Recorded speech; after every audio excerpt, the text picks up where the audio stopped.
ამ სისტემაში ჩვენ სულ ღარიბები ვიქნებით. ბაზარი მორგებული აქვს საკუთარ თავზე. პირდაპირ დარტყმა საშუალო ფენაზე. ჩვენ ვართ ღარიბი მომხმარებლები. ყველაფერი რაც ირაკობახზე მილაპარაკა, საბოლოო ჯამში აღმოჩნდა ტყუილ. ბიზნესზე ხელის შესაძლებლად იყო შექმნილი. ფასები არ უნდა იყოს საქილიკო თემა. კომისიებით ფასების შემცირება ზოგადად არ ხდება. თუ ძალიან ბევრ ფულს დაბეჭდავ, ფასები გაიზრდება და ხალხი გაღარიბდება. სუბსიდირება და დახმარება მცირე ბიზნესის. ეს არათანაბარ განაწილებას იწვევს ფინანსებისა. ქართულოსებას და შეჯიბრი ფულში მე მგონი არ არის. ბიზნესი არ არის მხოლოდ ფულის კეთება, არის ჭკვიანური ფულის კეთება. დავაწესოთ მინიმალური ხელფასის ზღვარი 1050 ლარის ოდენობით. ეს ყველაზე დაბალი შემოსავალი აქვს აგრეგატ სამსახურს. ძირითადი ინტელექტუალური რესურსი გადის ქვეყნიდან. ეს კოლუმბია მსოფლიოში ყველაზე მდიდარი ქვეყანა იქნებოდა შავი ფულით რომ დიდრდებოდნენ.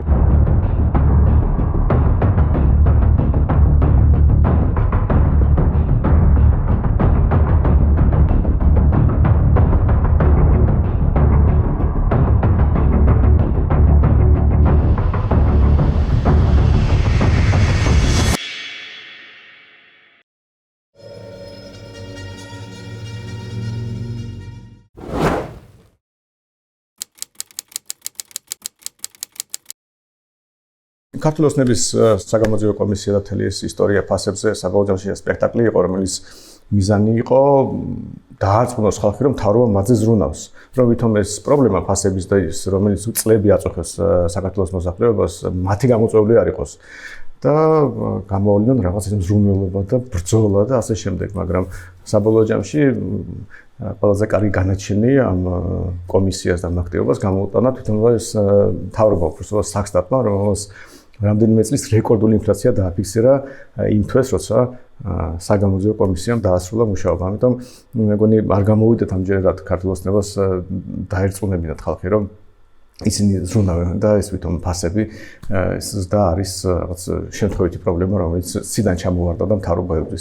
რეალურად ქართული ოცნება ცდილობს საზოგადოებრივი გრძნობებით манипуლირებას, იმიტომ რომ ქვეყანაში მთავარი პრობლემა დღეს არის თითოეული მოქალაქისთვის გაზრდილი ფასები, გაძვირებული ცხოვრება, ადამიანები თვიდან თვემდე საკუთარი ხელფასებით კარგავენ მსყიდველთუნარიანობას და მათი ცხოვრების ხარისხი უარესდება. ეს ამოდის არაერთ კვლევაში და ამით манипуლირებას ცდილობდა ქართული ოცნება კომისიის შექმნით, რომ თითქოს და მოეხდინა იმიტაცია საზოგადოებაზე ზრუნვით, მოქალაქეებზე ზრუნვით, მაგრამ კონკრეტული ფაქტები, კონკრეტული სტატისტიკური მაჩვენებლები ადასტურებს იმას, რომ გაზრდილი ფასები, გაძვირებული ცხოვრება არის ქართული ოცნების არასწორი პოლიტიკის შედეგი.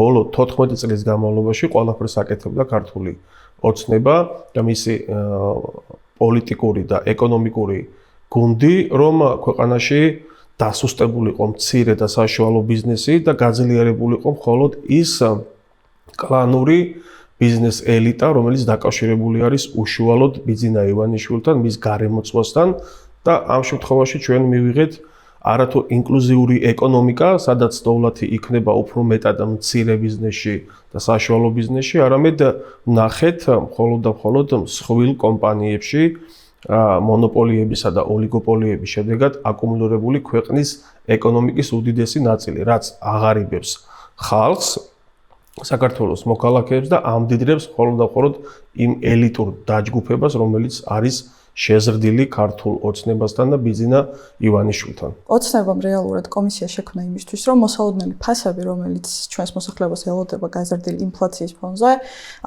დააბრალოს არასაკუთარ თავს და ოცნების ეკონომიკურ პოლიტიკას არამედ დააბრალოს იმ გარემოს, რომელიც დღესდღეობით მსოფლიოში არსებობს. მოიწვიეს ამ კომისიაზე ბიზნესები, თუმცა ამ კომისიაზე ვერ ვნახეთ ვერც ეროვნული ბანკი, ვერც კონკურენციის სააგენტო, ვერც საქსტატი, ანუ ის ორგანოები, რომლებიც რეალურად უნდა არეგულირებდნენ ფასებს ქვეყანაში. დღესდღეობით ოცნების პოლიტიკა არის მხოლოდ საკუთარ ეკონომიკურ სარგებელზე მორგებული. არ ემსახურება რეალურად შექმნა ჩვენი მოსახლეობისთვის ღირსეული ცხოვრების პირობები. შესაბამისად ის კორუფცია, რომელიც დღესდღეობით არსებობს, არის მხოლოდ გამოძახილი იმის, რომ ოცნება არ ფიქრობს საკუთარ ხალხზე და საკუთარ მოსახლეობაზე და აინტერესებს მხოლოდ საკუთარი პარტიული დაფინანსება და სწორედ ის ბიზნესები ყავდათ კომისიაზე წარმოდგენილი, რომელიც თავად ამ ოცნების შემომწირველები არიან და რომელსაც თვითონ ოცნების წევრებიც ადასტურებენ, როცა ბიზნესებზე საუბრობენ და ამბობენ, რომ 99% ბიზნესი სწორედ მათ უჭერს ხარს. კომისიამ საქართველოს მოქალაქეებს უთხრა, რომ ფასები ისედაც იაფია საქართველოში, მოკლედ ევროპასთან შედარებით, ამიტომ ვერაფერს ვერ გავაიაფებთ, პირიქით შესაძლებელიც კი არის, რომ ფასები გაიზარდოს და არაფრის ფასი არ შემცირდება ქვეყანაში. როდესაც ხელისუფლება ქმნის ფასების შემსწავლელ საპარლამენტო კომისიას, აქ ან ეკონომიკურ უცოდინარობასთან გვაქვს საქმე ხელისუფლების მხრიდან, ან მოსახლეობისათვის თვალებში ნაცრის შეყრასთან. რეალურად ის ეკონომიკური გარემო, რის გამოც შეიქმნა ეს სიტუაცია, მაღალი ფასები და მოსახლეობის მყიდველთუნარიანობის შემცირება გამოწვეული არის ქართული ოცნების ხელისუფლების არასწორი ეკონომიკური პოლიტიკის შედეგად. უფრო დიდი პრობლემა არის ნაკლები შემოსავალი, ვიდრე მაღალი ფასები. რეალური მცდელობა იყო იმის, რომ მაღალი ფასები დაეკავშირებინათ ბიზნესმენების სიხარბესთან, მოიგონეს რაღაცა ჯაჭვები, იმ ჯაჭვების შიგნით შევიდნენ, ანუ მოწოდების ჯაჭვებში სად იყო გაბერილი ფასები, ლოჯისტიკაში, დახლებზე. რეალურად ეს არ არის ხელისუფლების საქმე და საერთოდ არ უნდა ჩარეულიყვნენ. ნებისმიერი ჩარევა ასე დროს, ნებისმიერი დამატებითი რეგულაცია ერთის მხრივ იწვევს ინვესტორების, პოტენციური ინვესტორების შიშს, რომ ამ ქვეყანაში ინვესტიციით შემოსვლა შეუძლებელი არის, იმიტომ რომ პოლიტიკოსები ნებისმიერ დროს შეიძლება ჩაერიონ შენ საფასო პოლიტიკაში და გადაგიწყვიტონ რა ფაში უნდა გაყიდო ესა თუ ის პროდუქცია ან მომსახურება. რეალური მიზეზების დასაფარად და ბიზნესზე ხელის შესაწმენდად იყო შექმნილი საპარლამენტო კომისია. სხვა არაფრისათვის.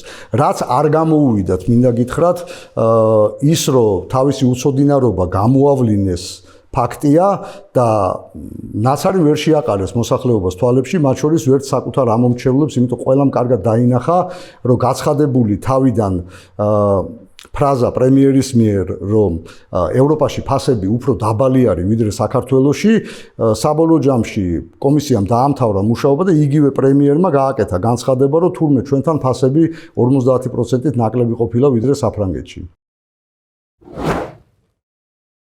ალბათ უფრო სხვა პროფესიის ადამიანებმა უნდა იმსჯელონ იმაზე რა იყო პოლიტიკური მიზანი ამ კომისიის შექმნის, რაღაც შემსწავლელი კომისიის, ასე ვთქვათ.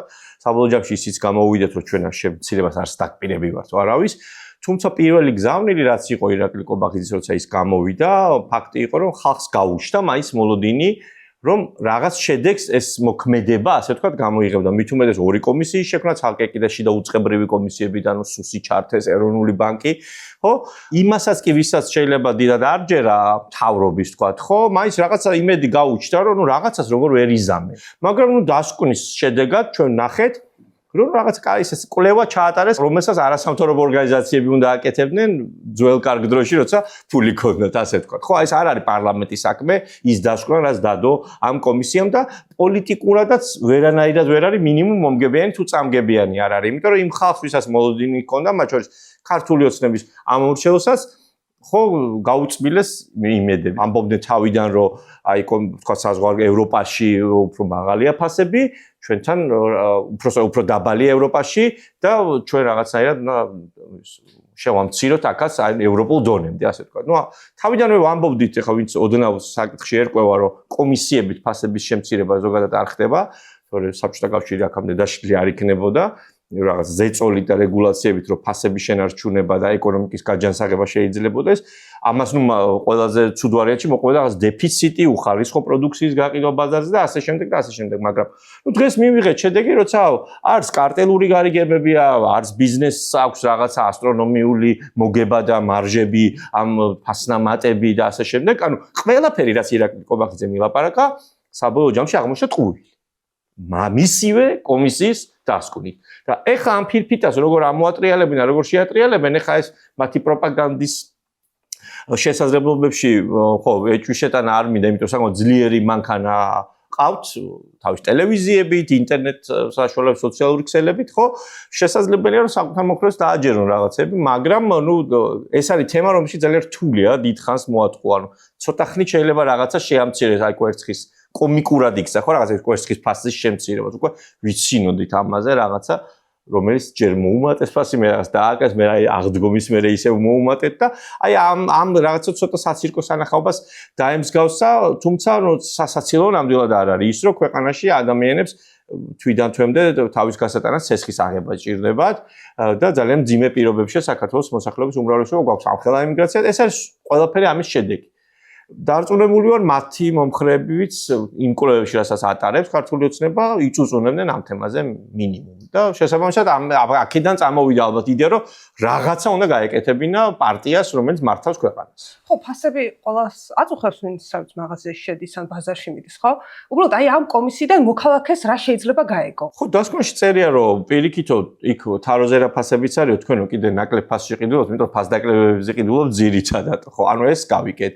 ეხა იქ საოპერაციო ხარჯები და რაღაცა რთული ბიზნეს და ეკონომიკური ტერმინოლოგია ეხა წარმოიდგინეთ რომ ერთ ყურიდან შეუშვა და მეორედან გამოუშვა საქართველოს მოსახლეობის აბსოლუტურმა უმრავლესობამ, ხო?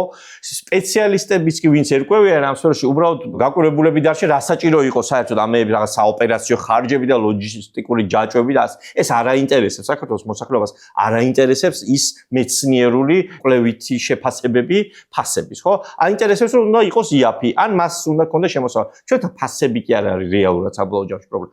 ფასები იმიტომ ხდება პრობლემა, რომ ჩვენ არ გვყოფნის შემოსავალი და ჩვენი შემოსავალი მით უმეტეს გაზრდილ ფასებს ვერ ეწევა და ეს ხო ეხა პირველად ხო არ ხდება 10 წლეულები ასეა ვერასდროს ჩვენი შემოსავალი მოსახლეობის აბსოლუტური უმრავლესობის ვერ დაეწია. და აი საშუალო ხელფასით манипуლირებენ უბრალოდ რა უფრო მაღალია საშუალო ხელფასი ჩემი აზრით ცოტა არასწორი მეთოდოლოგიით არის და აი მედიანური უფრო გვაჩვენებს რეალურ სურათს და მედიანური გვეუბნება რომ საქართველოში დასაქმებულების ნახევარზე მეც 1000 ლარზე ნაკლები აქვს ხელფასი.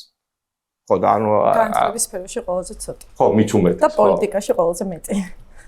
და ნუ ბანკებში კიდე ხო და ბანკები პირველი 5 მილიონერი ყავს ოფიციალურად TBC-ის საქართველოს ბანკის ჰედების ხელფასები.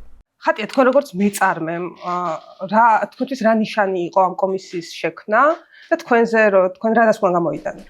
პირველ რიგში ბიზნეს უნდა რომ მეტი გაყიდოს, დაბალი მარჟა ქონდეს. მეტი მოგება ვნახოთ. ძვირს როცა ადებს ბიზნესი რაღაც მაგალითად ყველს ჩვენ შემთხვევაში ხო სოფლში წარმოებულ ყველს იცის რომ ბევრს ვერ გაყიდეს. აი რაში უნდა აწყობდეს ბიზნესს რომ მაღალი ფასი დაადოს პროდუქტს არაფერში. ეს ფასების კომისია როგორც კი დაიწყო თავიდან და სუსში რო დაიბარეს დამფუძნებლების 80 ბიზნესი ეს თქვა რაღაც დარეკეტების მცდელობა რა იყო ჩვენთვის იყო შემაშფოთებელი რა თქმა უნდა ზრდას უშლის ხელს ეხა შენ როცა ახალგაზრდა ბიზნესმენი ხარ და უყურებ რომ აგროჰაბის დამფუძნებელი სუში დაიბარეს რომ თითქოს ხელოვნურად ფასები დაარეგულირონ არ გიჩნდება სურვილი რომ გაიზარდო ასევე ფასების კომისიის მიზანი არ იყო ვერ შეამცირებდა მაგალითად ნავთობის ფასს ვერ შეამცირებდა ხორბლის ფასს ხო ანუ რა იყო მაშინ შედეგი შედეგი იყო ის რომ თითქოს მე ვზრუნავ ჩემს მოქალაქეზე დროებით ქონოდათ ეს სალაპარაკო თემა მე აღმოაჩინეს რომ ეს კარტელური გარიგებები არსებობდა ალბათ და პოლიტიზირებულია ისედაც ეს ეკონომიკა ხო ჩვენი სუბსიდიებს იღებენ რაღაცა ჯიბის ბიზნესმენები ვერ დაამტკიცეს ის რომ ბიზნესმენები გაღორდნენ და დიდ ბიზნესებზე ვერ გადაიტანეს ისრები ამიტომ ისევ ღარიბ მოსახლეობაზე გადატეხეს ჯოხი რომ აი თქვენ ხართ ღარიბები და თქვენშია პრობლემა რომ თქვენ ახან მწყიდველობით უნარიანობა არის თქვენი დაბალი კი ეს არის პრობლემა და რა არის გამოსავალი არც ერთი გამოსავალი არ დაუდგენიათ მათ უბრალოდ გვითხრეს რომ პრობლემა არ არის რაღაც საოპერაციო ხარჯებში რაღაცა PPP და რაღაც ტერმინოლოგიით ესაუბრებიან მოსახლეობას რომელსაც საშუალო სტატისტიკური სადღაც ხოროწყუში მყოფი მარინა ვერ გაიგებს მას უნდა რომ ფასებმა დაიწიონ და უფრო მეტად გააღიზიანეს ეს ადამიანები. აი ეს იყო შედეგი. სხვათა შორის თქვენს რომ მცირე და საშუალო ბიზნესო მეტი დახმარების პროგრამები ჭირდებათ. რაც მოვიდნენ ხელისუფლებაში იმის მერე რაღაცა ის აქვს. ხო, ნუ აწარმოეს საქართველოში ყველა ის სამთავრობო პროექტი, სამთავრობო ფული, ანუ ბიუჯეტის ფული, ჩვენი ფული მიდის უფრო მსხვილი ბიზნესის დაფინანსებას და მათი შემომწირველების დაფინანსებას, ხო, იგივე სოფლის მეურნეობის სექტორში რეალურ შედეგებს მცირე და საშუალო საწარმოები ნამდვილად ვერ ხედავენ ამ დაფინანსებიდან და ანუ თვითონვე ამბობენ რომ აქამდე არასწორად ვაკეთებდითო რაღაცებს ბოდიში ჟარგონში ტყუილა ვატენიდითო ვიღაცებს ფულსო ხო და ეხაო სხვანაირად უნდა გავაკეთოთო ანუ ცოტა ფეხში სროლასავით იყო ეს კომისიის დასკვნა მე მგონი ხო რა უნდა გააკეთონ სხვანაირად, როდესაც ამდენი წელი აკეთებენ ერთი და იგივეს, ხო, თავიანთ ბიზნესმენებს აწარმოიშიც, მათ შორის, არ ვიცი, ჯიტა რო აქვთ იქ და კიდე ის ბანკის ცესხებს რო უფინანსებენ. როგორც არ უნდა ეცადო, ვერ გაიმარჯვებ და ვერ მოიპოვებ მან. იმიტომ რომ წინასწარ არის განსაზღვრული, ვის უნდა მისცენ ეს ფული.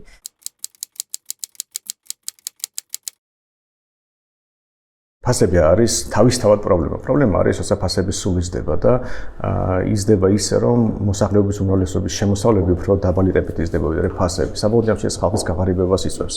და ამის მიზეზი ერთადერთი არის ეს, რომ ეროვნული ბანკი ბეჭდავს ძალიან ბევრ ლარს. ბოლო ერთ წლის მანძილზე დაახლოებით 7 მილიარდი ლარი დაიბეჭდა და ბუნებრივია წყვილობით უნარიანობა ლარის ამ შემთხვევაში მცირდება. ეს არის ზოგადად რატომ იზრდება ჩვენ ქვეყანაში ფასები და მით უმეტეს იმას 90-იანი წლები და კუპონები ახსოვს, კარგად იცის, რომ თუ ძალიან ბევრ ფულს დაბეჭდავ, ფასები გაიზრდება და ხალხი გაღარიბდება.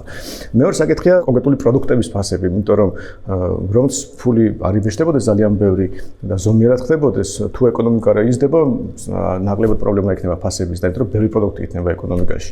ეკონომიკურ ზრდას უწყობს ხელს დაბალი რეგულაციები, დაბალი გადასახადები და ქართულოსნობის შემთხვევაში პირიქით არის ყველაფერი. მაგალითად, 300 ლარიანი ზღვარი იმპორტზე რო ავიღოთ, ჩვეულებრივად ზღუდავს შესაძლებლობას, რომ ადამიანებმა იაფად იყიდონ პროდუქტები უცხოეთიდან.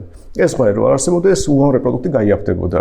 ფარმაცევტულ ბიზნესში შესვლა რთულია და ამიტომ წავლები უფრო ძვირია, ვიდრე შეიძლება იყოს. იგივე საბანკო სისტემაში კონკურენცია ფაქტობრივად არის, იმიტომ რომ შეზღუდულია ეროვნული ბანკის მხრიდან. თორე ისე ყოველწელს რეკორდული მოგებები აქვს ჩვენ ბანკებს და რატომღაც არც ერთი უცხოური ბანკი არ შემოდის ჩვენ ბაზარზე. და საბოლოო ჯამში თუ კონკურენცია მაღალია, ეკონომიკური ზრდა მაღალია, უფრო მეტი პროდუქტია ეკონომიკაში და საბოლოო ჯამში ცალკეული პროდუქტების ფასები შეიძლება შემცირდეს კიდეც და თუ ეროვნული ბანკი ფულს არ ბეჭდავს, ან ძალიან ცოტას ბეჭდავს, საერთოდ არ იქნება პრობლემა მაღალ ფასებთან. არ არსებობს ცალკე აღებული სახელმწიფოს ეკონომიკა, არსებობს გლობალური ეკონომიკა, სოფლიო ეკონომიკა, სახელმწიფოები ქმნიან დოვლათს და დამატებით ღირებულებას გლობალური ეკონომიკისთვის და მდიდრდებიან, ან არიან უბრალოდ მომხმარებლები და ღარიბდებიან. საქართველოს შემთხვევაში სამწუხაროდ ჩვენ ვართ ღარიბი მომხმარებლები, ჩვენ არაფერს ფაქტობრივად არ ქმნით გლობალური მსოფლიო ეკონომიკისთვის, იქნება ეს პროდუქტი თუ იქნება ეს სერვისი და ვართ უბრალოდ გაძვირებული პროდუქციის მომხმარებლები და ეს არის სწორედ ქართული ოსნების არასწორი ეკონომიკური პოლიტიკის შედეგი. ჩვენ 70%-ით ვართ იმპორტ დამოკიდებულები და ის 30%-იც კი, რომელიც ექსპორტის სახით გვაქვს სტატისტიკურ მაჩვენებლებში, გარდა მცირე ჩამონათვალისა, შეიძლება იყოს ღვინო, მინერალური წყლები, არის ავტომობილები და ისეთი პროდუქცია, რომელიც საქართველოში არ იწარმოება. ჩვენ გვაქვს გეოგრაფიული მდებარეობა, გვაქვს უნიკალური შანსი ჩვენი გეოპოლიტიკური და ადგილმდებარეობიდან გამომდინარე, ვიყოთ წარმატებული სახელმწიფო, სატრანსპორტო, ლოგისტიკური, ეკონომიკური ჰაბი, უბრალოდ ამას სჭირდება კონკრეტული რეფორმები, ამას სჭირდება დემოკრატია, ამას სჭირდება თავისუფალი სასამართლო, ამას სჭირდება გამართული ინსტიტუციები ქვეყანაში, სწორი საგადასახადო პოლიტიკა, რომ ჩვენი სახელმწიფო იყოს მიმზიდველი გლობალური საერთაშორისო საინვესტიციო ჯგუფებისთვის და ჩვენ ვიყენებდეთ ჩვენ შესაძლებლობას ვიყოთ გლობალური ეკონომიკის არა მომხმარებლები, არამედ ქმნიდეთ კონკრეტულ დამატებით ღირებულებას. ერთ-ერთი ყველაზე დიდი პრობლემა, რაც ქვეყანაში არსებობს მაღალფასებთან დაკავშირებით, არის ის პოლიტიკური კორუფცია, რომელსაც ოცნება აწარმოებს ყველაფრიდან ფულის შოვნაზეა გადასული, მაგალითად, მანქანების შემოყვანასთან დაკავშირებით გაზარდეს გადასახადები, გაზარდეს ჯარიმების რაოდენობა, კიდევ უფრო მეტად გაუძვირეს ჩვენს მოსახლეობას ცხოვრება.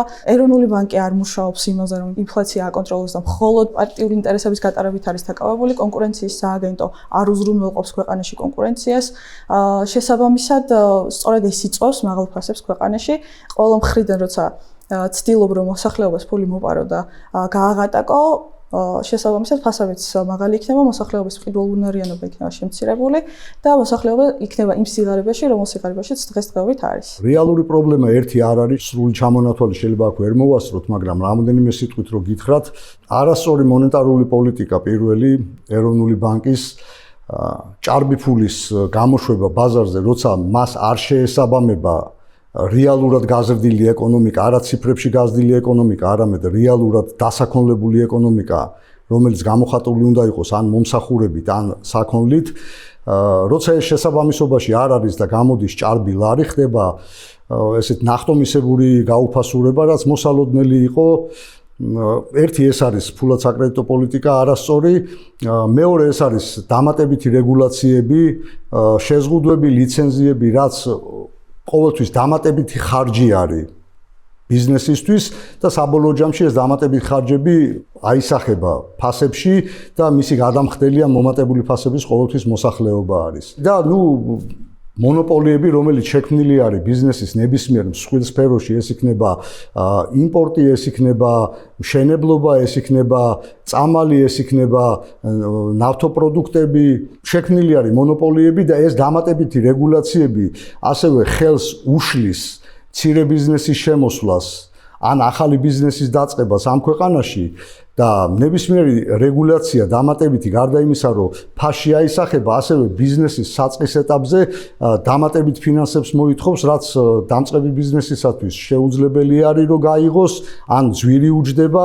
და თავს არიდებენ ასეთ ბიზნესში შესვლას, სამაგიეროდ უკვე არსებული ბიზნესები, გამსხვილებული ბიზნესები ამ რეგულაციებს მარტივად ერგებიან და ამ მსხვილი ბიზნესების კიდევ უფრო გამსხვილება ხდება და საბოლოო ჯამში გამოდის ის, რომ ფას კი არ კარნახობს ჯანსაღად როგორც უნდა იყოს მოთხოვნა მიწოდება და ფას ეს კი არ არეგულირებს.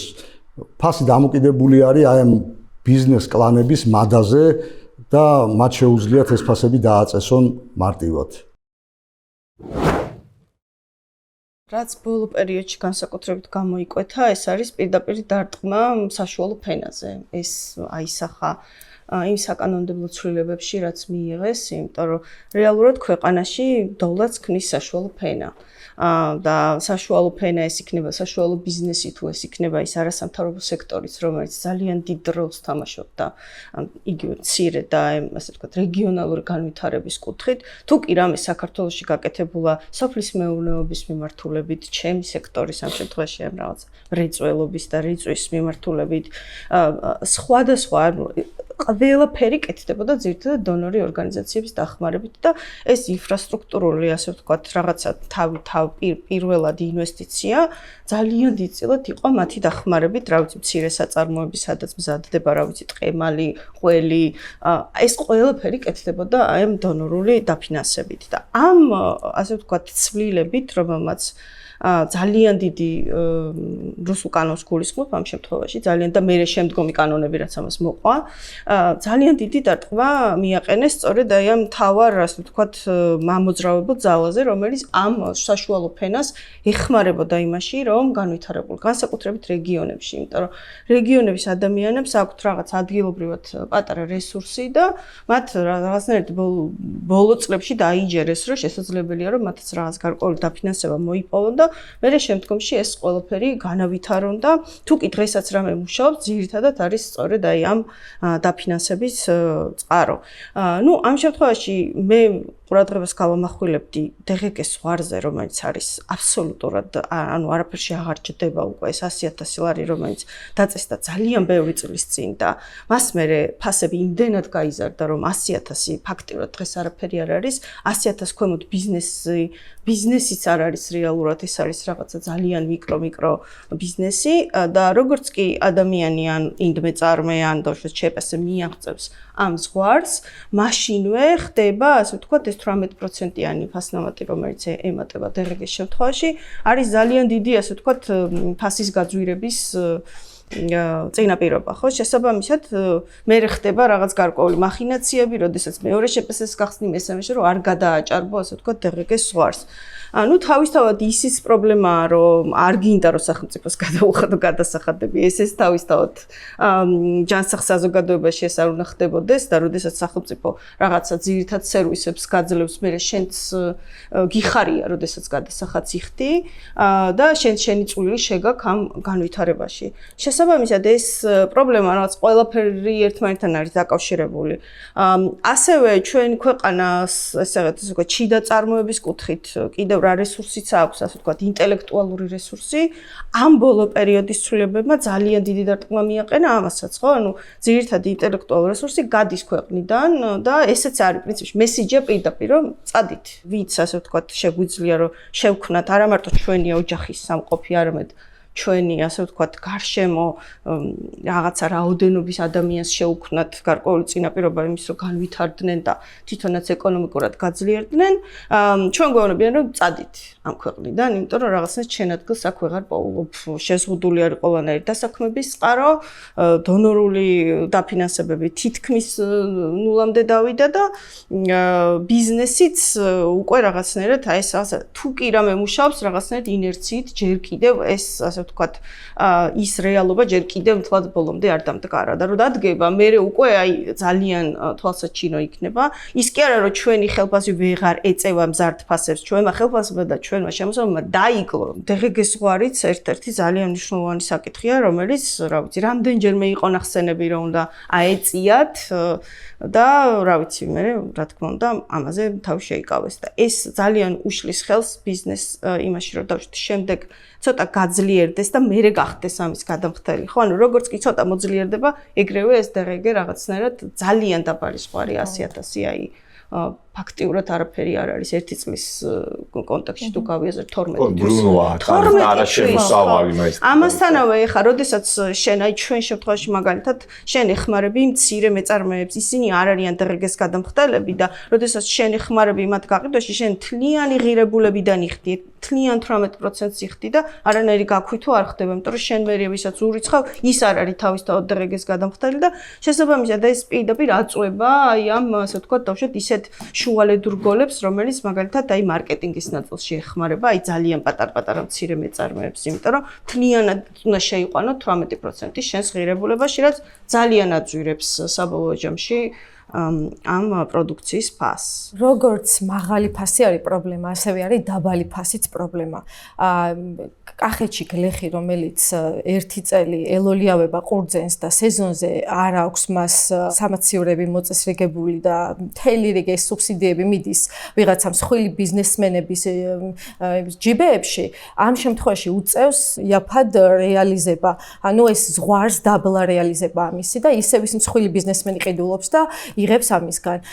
დღეგეს რაც შეეხება, მე ვფიქრობ, რომ მცირე და საშუალო ბიზნესს უნდა, რა თქმა უნდა, დიფერენცირებული უნდა იყოს ეს დღეგე. მსხვილ ბიზნესებს თუ დღეგეს გაუქმებენ, უკან დაუბრუნებენ ისევ ფულს. ჩვენ ვსაუბრობთ იმაზე, რომ ეკონომიკა არის პოლიტიზირებული, ამ შემთხვევაში შემოწირულობების სახით დააბრუნებენ უკან. ან რა გარანტიაა, რომ დაუწევ დღეგეს და ისევ ფასი დააკლდება აი ამ პროდუქტებს, ხო? ვერავინ ვერ მოგცემს ამის გარანტიას. ამიტომ ყველაზე მეტი მხარდაჭერა, დახმარება სახელმწიფოს მხრიდან უნდა მიედინებოდეს მცირე და საშუალო მეწარმეობის მიმართულებით და არა ისევ აი ამ მსხვილი ბიზნეს ჩინოვნიკების ჯიბებში არ უნდა მიდიოდეს. 5 ძროხაზე მეტი როდესაც ყავს გლეხს, საოჯახო მეწარმეც შეუძლია დარეგისტრირდეს, მაგრამ 5-ზე მეტ რაოდენობას რომ ცილდება, უკვე ეტიკეტი უნდა გააკეთოს, უნდა გადაიხადოს შემოწმებაში ფული და აი როგორ წარმოგიდგენიათ ამ პირობებში, როდესაც საკვები, ესეთი ძვირი, აი კამეჩები გადაშენების პირას არიან საქართველოში, ესეთი უნიკალური ჯიში, ხო? იმის გამო რომ ფერმერები, მცირე ფერმერები ვერ ინარჩუნებენ, ვერ უვლიან, ვერ იხდიან მათ საკვებში ფულს და ამიტომ სეზონზე უწევთ თვითღირებულებაზე ნაკლებ ფასად გაყიდვა.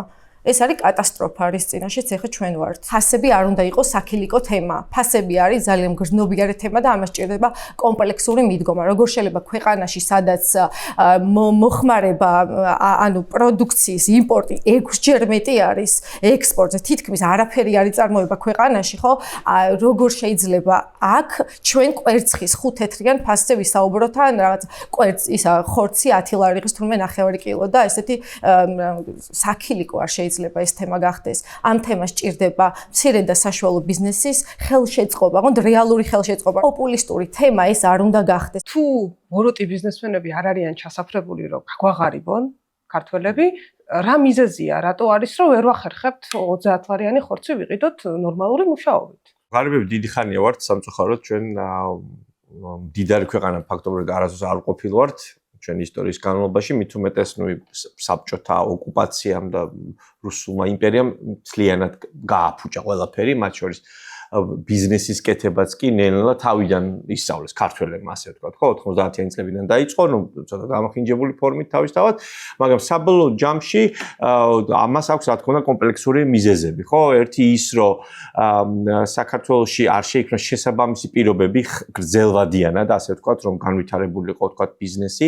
და ამაზე ნობელის პრემია აქვს ხალხს მოგებული და წიგნები დაწერილი და სამეცნიერო შრომები იმასთან დაკავშირებით, თუ რატო ვერ მდიდრდება ზოგი ქვეყანა, Why Nations Fail არის ცნობილი წიგნი, ხო, აჯე მოღულს და რობინსონის, რომელზეც შარშან ნობელის პრემიას მიიღეს, სადაც არის განმარტებული, რომ ისეთ ჩაკეტილ საზოგადოებებში, თქვა და ისეთ ელიტა, სადაც მართავს ქვეყანას, ასე ვთქვა, ხო, რაღაც ვიწრო პოლიტიკური ელიტა, იქ წარმოუდგენელია ეკონომიკური განვითარება. ანუ რაღაცა განვითარება იქნება, რა თქმა შეიძლება რაღაცა მშიერი არ მოკვდეს პირობითად, მაგრამ იქ სიმდიდრეზე ლაპარაკი ზედმეტია და ამის მაგალითად მოყავთ, რა ვიცი, მსოფლიოს განვითარების ჯერ კიდევ მე მგონი შუა საუკუნეების ისტორიიდან იწყებენ და ამას ხსნიან ძალიან გასაგებად.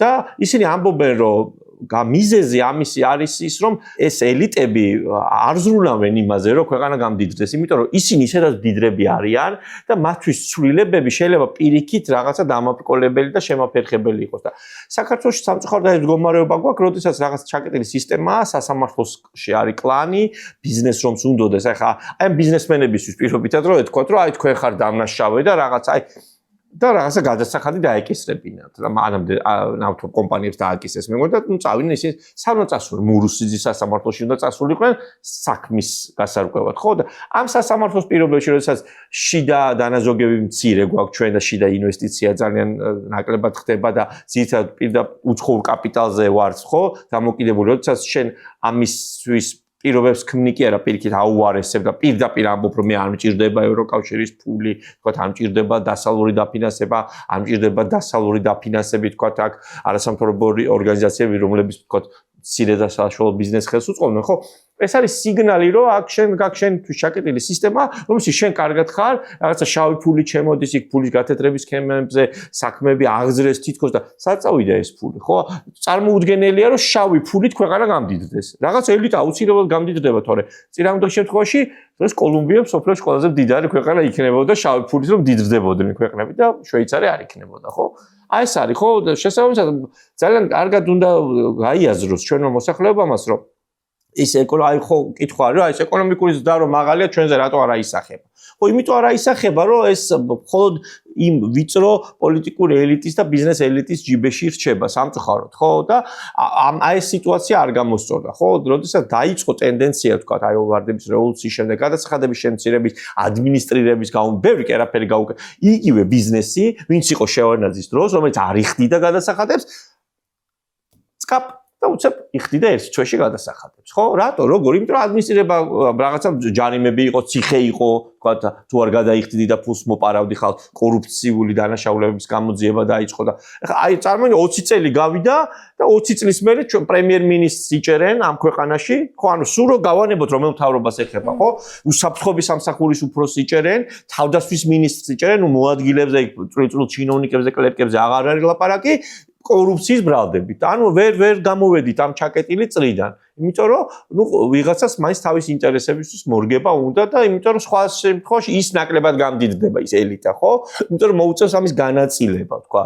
მაგრამ ნუ მე ხა იქ ვიღაცის სახლიდან მე $7 მილიონ ვეღარ ამოიღებს პოლიცია. რაც დაიწყო, თქვა ეს ცვლილებები, მეორე ტალღის რეფორმები უნდა მოყოლო და ამას ჯერ კიდევ, თქვა იგივე ნაციონალური მოძრაობის დროს კარგი იქნებოდა, რომ სასამართლოს სრული დამოუკიდებლობა ჰქონოდა, ხო? რაც ძალიან დაეხმარებოდა იმ ხელისუფლებასვე დაეხმარებოდა, ხო? რომლის პირველი პირები დღეს ციხეში ზია. ჩაკეტილ წრეში ტრიალებთ და ვერ გავდივართ ამ ჩაკეტილი წრიდან და ამიტომ მინდა რომ ხალხმა ეს გაიაზროს ძალიან კარგად, რომ ამ სისტემაში ჩვენ სულ ღარიბები ვიქნებით. საშუალოდ სულ ღარიბები ვიქნებით და ნელა გავდივართ. ჩვენ ხო სწრაფად გვინდა რომ რაღაცა ჩვენ სიცოცხლეში გვინდა რომ რაღაცას მოვესწროთ ადამიანები, ხო?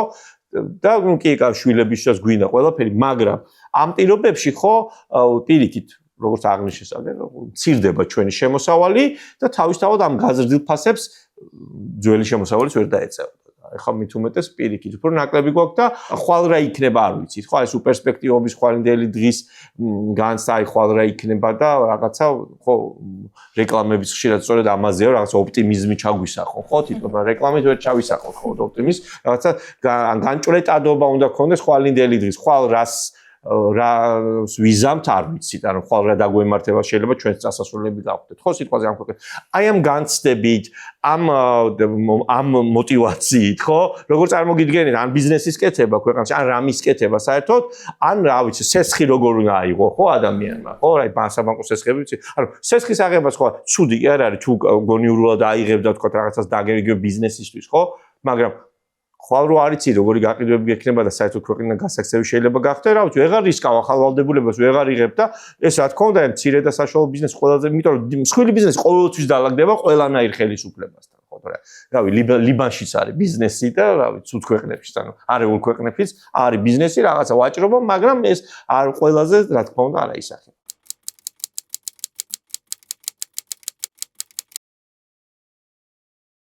ინფლაციის პრობლემა რომ მოგვარდეს ზოგადად სამი სხვადასხვა რამ არის გასაკეთებელი. ერთი ზოგადად უნდა მოგვარდეს თავი წყარო, ფულის ბეჭდვა, ანუ ეროვნულ ბანკზე უნდა დაყარდეს კონტროლი, პოლიტიკური კონტროლი, რომ საბოლოოში ეს ფული არ იბეჭდებოდეს, ან იბეჭდებოდეს ნაკლები ოდენობით და ეს მოაგვარებს გრძელვადიან პრობლემას, მაგრამ მოკლევადიანად პირდაპირ ეფექტი ამას არ ექნება, იმიტომ დრო ჭირდება რომ ინფლაცია შემცირდეს.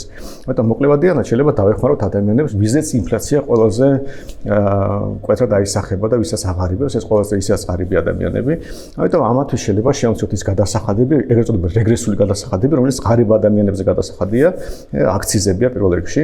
სიგარეტზე აქციზი იქნება, ბენზინზე აქციზი, გაზზე აქციზი. შეიძლება პირდაპირ იგივე ოდენობით ფასები არ შემცირდეს, მაგრამ საბოლოო ჯამში ადამიანების ჯიბეში მეტი ფული დარჩება და ამ შემთხვევაში ისინი უფრო მარტივად გამომკლავდებიან მაღალ ფასებს და მზარდ ფასებს. და მესამე არის ყველა ის ქმედება, რაც წაახალისებს ეკონომიკურ ზრდას. ეს არის ზოგადად გადასახადების შემცირება, იგივე დღეგ შემცირება.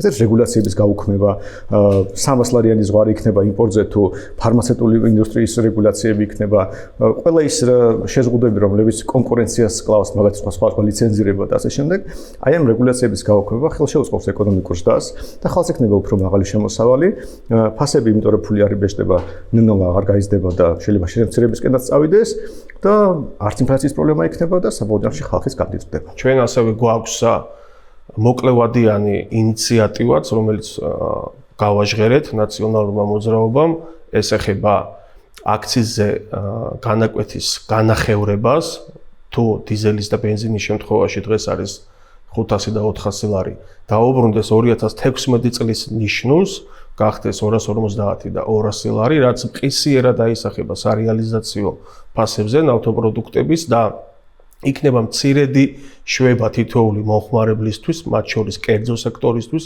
განსაკუთრებით სადისტრიბუციო კომპანიებისთვის, რომელთა ხარჯები პირდაპირ აისახება სხვადასხვა პროდუქციის ღირებულებაზე, ასევე ენერგეტიკის სექტორში მონოპოლიების და კორუფციული ინტერესების მოხსნა, ენერგეტიკული ბირჟის ამოქმედება, მწვანე ტარიფის დანერგვა, რომ ხელი შეუწყოთ ქვეყანაში მწვანე ენერგიის განვითარებას, როგორც მზის, ასევე ქარის და ჰიდროენერგეტიკის მიმართულებით და მესამე კონკრეტული ინიციატივა სოფლად თვით დასაქმებული ადამიანებისთვის, რომლებიც არიან დაკავებულები სოფლის მეურნეობის პროდუქციის წარმოებით, ის საწვავის გაძვირებული საწვავის წნეხი, რომ შეუმსუბუქოთ 100 ლიტრიანი ერთჯერადი დახმარების, ასე ვთქვათ, კამპანია, რომელიც ნაციონალურ მოძრაობას მმართველობის პერიოდში არაერთხელ გამოუყენებია, დღეს იქნება მნიშვნელოვანი შვება თითოეული ადამიანისთვის, თითოეული სოფლად დასაქმებული პირისთვის, რომელიც ქმნის ქართული ბაზრისთვის დამატებით ღირებულებას და აწარმოებს სოფლის მეურნეობის პროდუქციას. პირველ რიგში მნიშვნელოვანია რომ ვებრძოლოთ კორუფციას, მნიშვნელოვანია რომ ვებრძოლოთ მონოპოლიას ბაზრებზე, მნიშვნელოვანია რომ ვებრძოლოთ ოლიგოპოლიას, იმიტომ რომ დღესდღეობით მაგალითად წამლის შემომტანიც, რეალიზატორიც, საფთიაქოსცელის ხელმძღვანელიც, კლინიკების ხელმძღვანელიც არის ერთი და იგივე ადამიანი. შესაბამისად ხედავთ, რომ ამ ადამიანებს ბაზარი მორგებული აქვს საკუთარ თავზე, ამიტომ მნიშვნელოვანია რომ კონკურენცია შეიქმნას და კონკურენციის სააგენტო მიმუშაოს გაატაროს ადეკვატურად და არ გაატაროს პოლიტიკური ინტერესები, მნიშვნელოვანია რომ ეროვნულმა ბანკმა მონეტიზაცია აწარმოოს არა მხოლოდ პარტიული ინტერესებიდან გამომდინარე, არამედ ქვეყნის ეროვნული ინტერესებიდან გამომდინარე, თუმცა ამ ყველაფრის გამკეთებელი დღესდღეობით ხელისუფლება არ არის, ამიტომ ჩვენ შევთავაზეთ ხელისუფლებას კომისიაზე, რომ გაზრდილი ფასები ვერ შემცირდება მალევე და ამ ყველა ნაბიჯს სჭირდება პოლიტიკური ნება პირველ რიგში და შემდეგ უკვე გადადგმული ნაბიჯები რომ ფასები შემცირდეს. დავაწესოთ მინიმალური ხელფასის ზღვარი 1050 ლარის ოდენობით და გავზარდოთ პენსია 200 ლარით, რომელიც გაზრდიდა მყიდველ უნარიანობას ჩვენი მოსახლეობის და პირველად მისაღებ ეფექტს მიიღებდნენ ჩვენი მოქალაქეები და შეძლებდნენ იმ პროდუქტების შეძენას, რომელიც ყოველდღიური ცხოვრებისთვის არის აუცილებელი. ფედერალისტები თავს ვარიდებთ ყველანაირ პოპულისტურ გამოთქმებს, ასეთი კომისიების კატეგორიული წინააღმდეგები ვართ. ჩვენ მომხრე ვართ რადიკალური ცვლილებების ქვეყანაში, სახელმწიფო უნდა შემცირდეს ზომაში, შესაბამისად ეს ბიუროკრატიული ხარჯები, რაც უზომოდ არის გაწელილი, უნდა შემცირდეს. ეს შესაძლებლობას მოგცემს, რომ გადასახადები შევამციროთ, ჩვენ ვაპირებთ DGG შემცირებას 18%-დან 15%-მდე, რაც დამატებითი სტიმული იქნება ეკონომიკისათვის. ვაპირებთ საშემოსავლო გადასახადის 20%-დან 15%-მდე შემცირებას და ეს განსხვავება დაქირავებულების ჯიბეში უნდა დარჩეს ეს თანხა და მათ უკეთესად იციან საკუთარი თანხები როგორ უნდა განკარგონ და ასევე ვაპირებთ მოგების გადასახადის 15-დან 10%-მდე შემცირებას, რათა ბიზნეს დარჩეს უფრო მეტი თანხები, რათა შეძლონ საკუთარი ბიზნესის განვითარება, რეინვესტირება ეკონომიკაში და დამატებით სამუშაო ადგილების შექმნა. ჩვენ მომხრეები ვართ, რომ სახელმწიფო უნდა იყოს მცირე და სახელმწიფო უნდა ჩაერიოს ადამიანების ურთიერთობაში იქ, სადაც ეს საჭირო არის და სავალდებულოა, რათა ადამიანთა ურთიერთობაში ქაოსი არ იქნას გამოწვეული. წინააღმდეგები ვართ დიდი სახელმწიფოსი და ესეთი გაბერილი ბიუროკრატიული ხარჯების. პირველ რიგში რაღაცა ეს საკანონმდებლო ცვლილებები, რაც მოხდა მთლიანობაში, ყველაფერი უნდა გაუქმდეს ალბათ და ისე უნდა დაუბრუნდეთ რაღაცა დასაწყის წერტილს, საიდანაც ეს ყველაფერი დაიწყო, ესეთი დამაზიანებელი რაც არის. სამთავრობო აი ამას ვთქვათ, ბიუროკრატიული მექანიზმების შემჭიდროვება, ჩემთვის ვფიქრობ, რომ ერთ-ერთი კარგი გზა არის, იმიტომ რომ მართლა გაბერილი არის და სწორედ მე ამ ადმინისტრაციულ რესურსსა და იმაზე ხდება, ამის მერე ბოროტად გამოყენება. DGG-ს ზღვარი ყველა ვარიანტში ასაწევი არის, იმიტომ რომ მართლა ძალიან დიდი ხნის წინ მოხდა ამის დაწესება და მას მერე ისეთი ინფლაცია არის, რომ ის 100.000 და დღევანდელი 100.000 ძალიან განსხვავდება ერთმანეთისგან და ეს გარკვეულწილად აი მცირე დამწყებ ბიზნესებს მიცემს რეზერვს, რომ უფრო მეტად განვითარდეს და მერე გახდეს დაუშვათ DGG-ს გადამხდელი და ზოგადად ძალიან ბევრი რამე უნდა შეიცვალოს, რაც ახლა რეგრესით მივდივართ ძალიან სწრაფად და გარეშე სამყაროსთან, ცივილურ სამყაროსთან ყველანაირი ურთიერთობები ან გაჩერებული, ან უარესობისკენ მიდის, ხო? ეს თავისთავად ძალიან ცუდად აისახება საქართველოზე, როგორც, რა ვიცი, იგივე საინვესტიციო გარემოზე, ხო? ანუ არავის არ უნდა აქ ისეც, ვინც ასე ვთქვათ, არ არის მართლა რაღაც ჩრდილოვანი და ესეთი შავი ფულის გამტარებელი საქართველოში. ხო, საქართველოში მართლაც გეთანხმებით, რომ ძალიან ბევრი სოციალური საწარმო და მცირე ბიზნესი შეიქმნა უცხოური დაფინანსებით და ვინც აქ ამ პოლიტიკური ნიშნით ვერ იღებდა დაფინანსებას, გნებობთ აწარმოიდან და ასე შემდეგ და ასე შემდეგ. დანადგარებს ყიდულობდნენ მცირედით, თუმცა მე მიხარობდა, რომ ბევრი ქართული handmade და made in Georgia რო ეწერა პროდუქტებს. აი ეს დაფინანსების წყაროც გადაუკეტეს მცირე მეწარმეებს. ასევე ყველას გვაქვს ვალი. ვალი არის ძალიან დიდი. გუშინ მონეტარული პოლიტიკა როგორი არასწორი აქვს ამ ოცნებას. გაიზარდა რეფინანსირების განაკვეთი. ანუ მარტივად რომ ვთქვათ, ეროვნული ბანკი გადაყიდის 8.25%-ში კერძო ბანკებზე და ბანკები მე ისე ძვირად ჩვენ მოგვყიდიან ამ სესხებს და აი წარმოგიდგენიათ ეს როგორ შეიძლება ამან შეამციროს ინფლაცია ქვეყანაში, რომ შენ ჯიბიდან გაცლი ამ ფულს, არ გაქვს პროდუქტის ყიდვის შესაძლებლობა, დახლებზე პროდუქტი რჩება და შენ ბანკს უხდი, შენი არ ვიცი ამ მოგებიდან ფულს, ხო? ჩვენ პირველ რიგში გვჭირდება, რომ დაიწიოს, რა თქმა უნდა, ეს ჩვენ უნდა მოგვეცეს მცირე ბიზნესებში შესაძლებლობა, რომ ჩვენი თანხის რეინვესტირება გავაკეთოთ, გაზრდა გვჭირდება, ხო? მცირე ბიზნესი ესე ვერ გაიზრდება თუ შენ მთელი შენი მოგება ბანკს გადაუხადე. ფასების კომენტარების ქვეშ სხვათა შორის ძალიან ბევრი ადამიანი წერს, რომ ვალები გააქვთ, რატომ არის ამ ხელაფასი. დიახ, გვაქვს ბიზნესებს, მცირე ბიზნესებს ძალიან ბევრი ვალი აქვთ ამ ქვეყანაში და ძალიან ბევრი ვალდებულება აქვთ აკიდებული. ეს არის არასწორი კონკურენცია, ხო? ვიღაცები იქ არ ვიცი 5 და 10 თეთრიან ფასთამაძე მსჯელობენ და თანხმდებიან, ჩვენ კიდე უბრალოდ ვქრებით ამ სივრცეებიდან და ამიტომ გვჭირდება ჩვენ პირველ რიგში აი ამ რუსული კანონის გაუქმება, რა თქმა უნდა, და მე არასამართლიან მიმაჩნია, რომ ამ ქვეყანაში ამ მთავრობას საერთოდ გადასახადი გადაუხადოს ბიზნესმა, რომელიც არ ვიცი, სხვა ღირებულებებით აზროვნებს. ბიზნესი არ არის მხოლოდ ფულის კეთება, არის ჭკვიანური ფულის კეთება და ეს არ უნდა გადაიქცეს, არ ვიცი, ვიღაცების კარტერული გარიგებების სივრცეთ. ბიზნესი პოლიტიზირებული არ უნდა იყოს. ბიზნესი უნდა იყოს თავისუფალი ბაზარი, სადაც მოთხოვნა მიწოდება არეგულირებს ამ სფეროს და ეს არ უნდა იყოს ფასების ხელოვნურად არ უნდა ნიშნავდნენ ვიღაცები. არც უნდა ცდილობდნენ ამას. ჩვენ იმდენად ესეთი რეზონანსული ყარი და მტკიცე რეაქცია უნდა გქონდეს ამაზე საქართველოს მოსახლეობას, რომ ვერც კი გაგვიბედონ მსგავსი აბუჩა დაგდება. ძალიან საინტერესო იყო მithumets მცირე ბიზნესების წარმომადგენლების მოსმენა, იმიტომ რომ მათ ყველაზე მეტად უდევთ პულსაციაზე ხელი, ხო, რა ხდება მათ თავს, რა ხდება მათ გარშემო და როგორ იცვლება ეს გარემო სამწუხაროდ უარესობისკენ, ხო? არის მოკლევადიანი გზები, თქვათ, აი ეს ამ ეტაპზე როგორ შეიძლება ეს გადაიჭრას ეს პრობლემა და არის რაღაცა გზელვადიანი ხედვები, რომელიც ბევრს შეიძლება სხვადასხვანაირი ჰქონდეს, ხო? მოკლევადიანს რაც შეეხება, ალბათ ყველაზე უფრო ადეკვატური არის რა ხან ნავთობის ფასები არის გამომწვევი, თქვათ, ახლა დღეს ამ ინფლაციის ძირითადი, ხო? ხელისუფლებას ამას აბრალებს, ხო? ხელისუფლებას აქვს ბერკეტი, რომ შეამციროს გადასახადი, მაგალითად აქციზი, რომელიც 2016 წელს გაორმაგა. შეუძლია რომ ეს აქციზი იგივე ნიშნულზე დააბრუნოს, თუნდაც რაც იყო 2016 წლამდე, დროებით მაინც სხვა ქვეყნებს აქვს ეს მოდელი, როდესაც სოფლიო ბაზარზე რომ იზრდება ნავთობზე ფასი და ეს ქვეყანა არის ნავთობის იმპორტიორი და არა, თქვათ, მწარმოებელი, ის გადასახადს ამცირებს ამ პერიოდში, რომ საშუალო ფასი ბაზარზე, თქვათ, ბენზინის და დიზელის არ გაიზარდოს, მით უმეტეს, ახლა როდესაც გაზაფხულია და რაღაცა ხონათესვის პერიოდია და სოფლის მეურნეობაში კიდევ უფრო მეტი იხარჯება, ხო?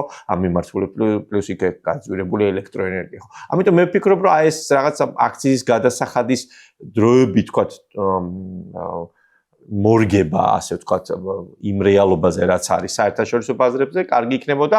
შეიძლება ეს უცებ არაფერს გააიაფებს დიდად სიტყვაზე, მაგრამ ნაკლები დაგვეხარჯება როგორც მინიმუმ, ხო? და მეც ფულს ჩავდებ, თქვათ, ბიზნესში იქნება თუ ჩვენ საქმეში. გზელვადიან ხედვას რაც შეეხება ჩემი აზრით, საქართველოს პრობლემა დღეს არ არის მარტო, თქვათ, გადასახადებში, ან ამაზე შეიძლება ტექნიკური ნაწილია ჩემი აზრით. საქართველოს პრობლემა არის იმაში, რომ როგორც კი ქვეყანამ დემოკრატიული განვითარების გზას გადაუხვია, ეს იმ წუთშივე სამწუხაროდ დაეთხო ქვეყანას. როცა საქართველოში იყო ნიშნები, თქვა, დემოკრატიული წინსვლის ან რაღაცა ძვრების, ეს აუცილებლად ეთყობოდა ჩვენს ეკონომიკას. საქართველოს არაფერი არ აქვს ისეთი, რა, არც ნავთობი გვაქვს, არც რაღაცა რესურსები მდიდარი ქვეყანა ვართ, არც ძალიან დიდები ვართ, რომ დიდი ბაზარი ვიყოთ და ამით მოვიზიტოთ. ვართ პატარა ბაზარი, პატარა ქვეყანა, საბედნიეროდ ისეთ ადგილას, რომ ზღვაზე გასასვლელი გვაქვს და ჩვენს აღმოსავლეთით მინიმუმ 7 ქვეყანას ხო ვაკავშირებთ სოფლიო ოკეანესთან, რაც კიდევ უფრო მეტად უნდა გამოვიყენოთ და ზღვისპირა ქალაქები უნდა განმოვითაროთ, თქვა, ანაკლიის პორტები, ეს დიდი პროექტები და დემოკრატიული წყობა და დამოუკიდებელი სასამართლო საქართველოს უნდა იყოს ამ რეგიონში პირიქით სამაგალითო და არ უნდა ვიყოთ მაჩანჩალა, ხო? ჩვენ ვიყავით ფლაგმანი რეგიონისთვისაც და პოსტსაბჭოთა სივრცისთვისაც დასავლეთთან ურთიერთობაში, იქნება ამერიკის შეერთებული შტატები თუ ევროკავშირი, ხო? და დღეს პირიქით სამწუხაროდ ვართ იქ, სადაც არ უნდა აღმოჩენილიყავით, მაგრამ გარკვეული მიზეზების გამო ჩვენი, თქვათ, მტრების და ჩრდილოელი მეზობლის სურვილით ვართ ამ მდგომარეობაში და სანამ არ შეიცვლება ეს სისტემა და არ იქნება დემოკრატიული და მოუკიდებელი სასამართლოთი და დაბალანსებული, თქვათ, ინსტიტუტებით და ხელისუფლების შტოებით, მანამდე აი ამ წრეზე ისე ვიტრიალებთ, იმიტომ რომ ხო, ანუ ხალხშიც ხო ეს განცდა არ, რომ ეხა ის ვიღაცა მოვა და ის იგივეს გააგრძელებს, ხო? ანუ ამიტომ არის თუნდაც იგივე ოპოზიციური პარტიების მიმართაც დობა, რატო რატო არის ხო შემცირებული, იმიტომ რომ ხალხი მათგან ითხოვს ქმედით ნაბიჯებს და არა რაღაცა ექსპერტულ დასკვნებს. ხო, ანალიტიკოსები საკმარისია ამ ქვეყანაში, ჭკუის აზრის გამოთქვა და ჭკუა საკითხავი ხალხი ბევრი ყავს, არავის არ ეშლება საქართველოში მოგეხსენებათ და ანალიზს ყველა გააკეთებს. პოლიტიკოსებისგან ჩვენ გვინდა მოქმედებები და ხედვები როგორ აპირებენ, ხო, ამის შეცვლას და შემდეგ რა ნაბიჯების გადადგმას აპირებენ, რომ ჩვენ ჩვეულებრივი ამორჩევლები დავრწმუნდეთ იმაში, რომ მართლაც ვთქვათ, ხვალ ეს პოლიტიკური ძალები რომ მოვლენ ხელისუფლებაში, იგივეს არ გაიმეორებენ. ამის რწმენა უნდა გაჩნდეს ხალხში და ოპტიმიზმი. თავის ეს გამოიწვევს სწორედ ოპტიმიზმს. ხო, თუნდაც თავის დროზე შეიძლება 2012 წელს ისრულება ვიღაცების მიუღებელი იყო, მაგრამ ქვეყნისთვის მაინც წინ გადადგმული ნაბიჯი იყო, ხო? პირველად ჩვენს ისტორიაში დემოკრატიული საარჩევნო გზით შეიცვალა ხელისუფლება. ეს პროცესი უნდა გაგრძელებულიყო და დღეს გასილებით წინ ვიქნებით. ზოგადად ბევრი პრობლემა შეიძლება მოვაგვაროთ, თუ მიზანი იქნება რა ვთქვათ, ბიუჯეტის ან მთავრობის კეთილდღეობა, არამედ ცალკეული ადამიანის, მაგრამ პრობლემა ნებისმიერ დაპირების დადის იქამდე, რომ თუ მთავრობას გაზდის ადამიანის ძარცვა იქნება ეს გადასახადები იქნება თუ ფულის ბეჭდა იქნება თუ რაღაც რეგულაციები, ის ამას ყოველთვის იზამს. ამიტომ თუ არ არსებობს ეფექტიანი კონტროლი მთავრობის მოსახლეობის მხრიდან, პოლიტიკური კონტროლი, აზრი არ აქვს არანაირ დაპირებას, იმიტომ რომ შეიძლება დაპირება კარგად ჟღერდეს, მე პოლიტიკოსები მოვიდნენ და შეცვალონ თავისი დაპირება და საწინააღმდეგო გააკეთონ. ამიტომ საბოლოო ჯამში ნებისმიერი ეკონომიკური მიზანი არის რაღაც დამოკიდებული იმაზე, რამდენად ეფექტიანი კონტროლი არსებობს მთავრობაზე და ეს არის ყველაზე მნიშვნელოვანი ჩვენ საზოგადოებაში. ჩვენ ამ შემთხვევაში გვაქვს როგორც მოკლევადიანი, ასევე გრძელვადიანი ხედვებიც. სუბსიდირება და დახმარება მცირე ბიზნესის და იმ თვით დასაქმებული ადამიანების შეიძლება ესე ითქვათ, რომლებიც აწარმოებენ სოფლის მეურნეობის პროდუქციას, ეს არის კრიტიკულად მნიშვნელოვანი. მათი უმრავლესობა დგას არჩევანის წინაშე, მიიღოს თუ არა მონაწილეობა იმ წარმოებაში, რომელსაც ქვია თითოეული სახეობის სოფლის მეურნეობის პროდუქტის წარმოება.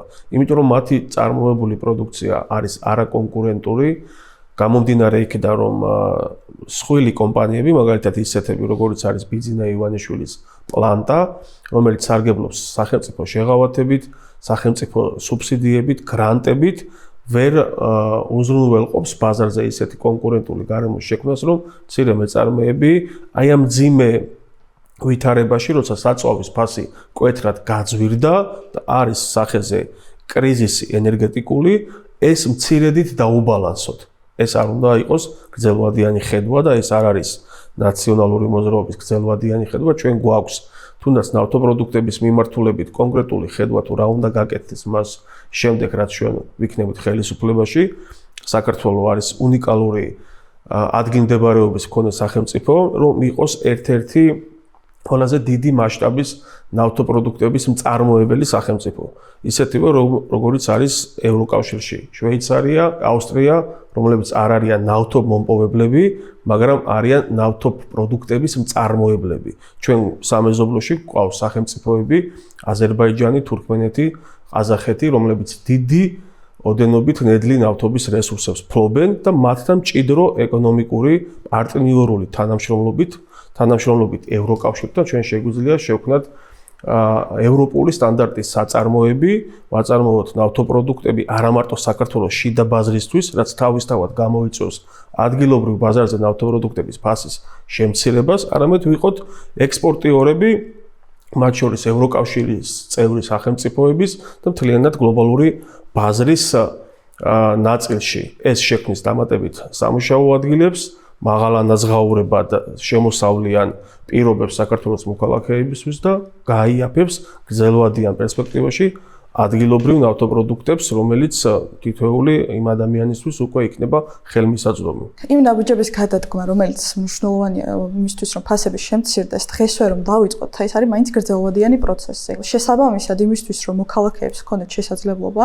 მაგალითად პენსიონერებს, რომელთა პენსია დღეს არის 370 ლარი, მათ ჰქონდეთ შესაძლებლობა იმის, რომ გაძვირებული ფასების ფონზე შეძლონ და იყიდონ ის მედიკამენტი თუ აუცილებელი პროდუქტები, რომელიც მათი ყოველდღიური საჭიროებისთვის არის მნიშვნელოვანი. მნიშვნელოვანი. სწორედ ამიტომ არის ჩვენი ინიციატივა 200 ლარით ზრდა. საიდან მოგვაქვს ეს ბიუჯეტი? მაგალითად 2025 წელს ხელისუფლებამ ვერ გახარჯა 600 მილიონი ბიუჯეტიდან და ნოემბრის თვეში 1.5 მილიარდი არ ქონდა გახარჯული და ამ 1.5 მილიარდიდან ნოემბრის თვიდან დაიწყო ესეთი ღონისძიებების დაგეგმა და პრემიების გაცემა, რომელიც საერთოდ არ იყო შემოთავაზებული და გათვალისწინებული მანამდე ბიუჯეტში. შესაბამისად ეს თანხა ბიუჯეტში არსებობს.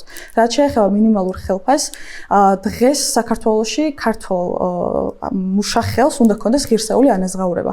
არ შეიძლება მაგალითად მაღაროელი, რომელიც დღის განმავლობაში შრომობს და მიწის ქვეშ უწევს მოპოვება ნივთიერებების, ამ ადამიანს უწევდეს ქუჩაში დგომა იმისთვის, რომ ანაზღაურება ღირსეული მიიღოს. არ შეიძლება მაგალითად სტუდენტს, რომელიც სუპერმარკეტში რომლის მოგებაც წლიური გაცილებით დიდია და რომელიც დალაგებულია სახელმწიფოსთან და სწორედ ამ პარტიას აფინანსებს, არ შეიძლება ამ სტუდენტს განაზღაურება ქონდეს 500 ლარის ოდენობით და თელღამეს ათევდეს იმისთვის, რომ მეორე დღეს მაგალითად უნივერსიტეტის ფული გადაიხადოს. არ შეიძლება მაგალითად ისიც, რომ ექთანს, რომელიც დღის განმავლობაში მუშაობს კლინიკაში, ქონდეს 500 ლარი ანაზღაურება და უწევდეს ამ პოზიციის დატოვება და ქვეყნიდან წასვლა იმისთვის, რომ ღირსეული ანაზღაურება საკუთარ ქვეყანაში ვერ იპოვა. ასე ბევრი პროფესია დაუკარგეთ და ბევრი პროფესიას დაუკარგავთ. თან საუბარი არის საათობრივ 1 საათში 5 ლარი ანაზღაურების სახით, რომელიც დღესდღეობით ბიზნესსაც არ გაუჭირდება ქვეყანაში და არც სახელმწიფოს დააწვევა მაინც და მაინც დიდ ტვირთად, იმიტომ რომ სახელმწიფო კორუფციაში ჩაფლულია, ეს ბიზნესი კიდე იმ ხელმოგებაზე გადის, რომ პირიქით აქეთ ეხმარება პარტიას, მართლ პარტიას იმისთვის, რომ დააფინანსოს. მინიმალური ხელფასი არის ერთ-ერთი ყველაზე ბოროტი იდეა და ამ იდეით უბრალოდ პოლიტიკოსები, არაკეთილსინდისერი პოლიტიკოსები ატყუებენ მოსახლეობას. იდეა ძალიან მარტივია. ადამიანი შეიძლება ღარიბი იყოს, დაბალი ხელფასი ჰქონდეს და მას ეუბნებიან, რომ აი შენ გექნება მინიმუმ 1000 ლარი, 2000 ლარი, რა ვიცი, შეიძლება 10000 თქვენ, რომ კარგად იქნება, მაგრამ რა შეა საქმე? ხელფასი დამოკიდებული იმაზე, რამდენს გამოიმუშავებს ადამიანი. თუ ადამიანი გამოიმუშავებს პირობითად 700 ლარს და ვიღაც დაავალდებულეს ბიზნესმენს რომ გადაუხადოს მას 2000 ლარი, უბრალოდ ბიზნესმენი ამ ადამიანს სამსახურიდან გაუშვებს. თორე არავინ არ გადაუხადეს 2000 ლარს იმ ადამიანს, ვინც გამოიმუშავებს 700. ამიტომ მისი ხელფასი შეიძლება იყოს ყველაზე მეტი 700 ლარი, შეიძლება ცოტა ნაკლებიც, რადგან მოგება უნდა დარჩეს ბიზნესმენს. ამიტომ ერთ-ერთი რაც მოხდება თუ მინიმალური ხელფასი მნიშვნელოვნად გაიზრდება, არის ის, რომ ის ყველაზე ღარიბი ადამიანებს, რაც ყველაზე დაბალი შემოსავალი აქვს, ის აკარგავს სამსახურს. შეიძლება ვიღაცა გადარჩეს და ორმაგი სამუშაოდ დააკისრონ, რომ უბრალოდ გაამართლოს გაზრდილი ხელფასი, მაგრამ უმრავლესობა უბრალოდ უმუშევარი დარჩება.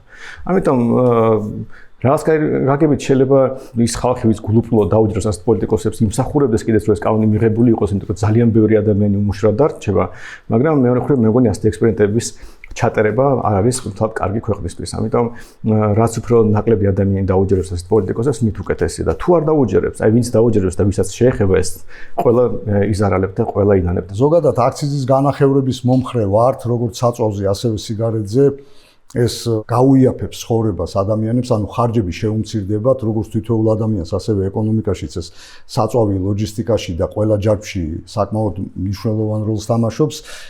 რაც შეეხება სოფლის მეურნეობაში დოტაციას, მოკლევადიან პერიოდში შეიძლება მისაღები იყოს ეს, რომ ეს მოკლევადიანი პრობლემა გადაწყვიტოს, მაგრამ ზოგადად ჩვენ ფედერალისტები დოტაციების წინააღმდეგი ვართ, არა მარტო სოფლის მეურნეობაში, ნებისმიერ ეკონომიკის სფეროში, იმიტომ რომ ეს არათანაბარ განაწილებას იწვევს ფინანსებისას და არ იქნება ჯანსაღი სიტუაცია, როცა ერთ მიმართულებას ეხმარები, ადამიანებს უჩნდება სურვილი ბიზნესის იმ სფეროში შევიდნენ და შესაბამისად მოხდება ფინანსების და ადამიანური რესურსების არასწორი განაწილება, რის წინააღმდეგიც ვართ. საშემოსავლო შემთხვევაში თუ ადამიანს აქვს 1000 ლარი ხელფასი, ის იხდის 200 ლარს, რაც არის მისი შემოსავლის 20%, მაგრამ თუ ადამიანს აქვს 10000 ლარი ხელფასი, ის იხდის 2000 ლარს.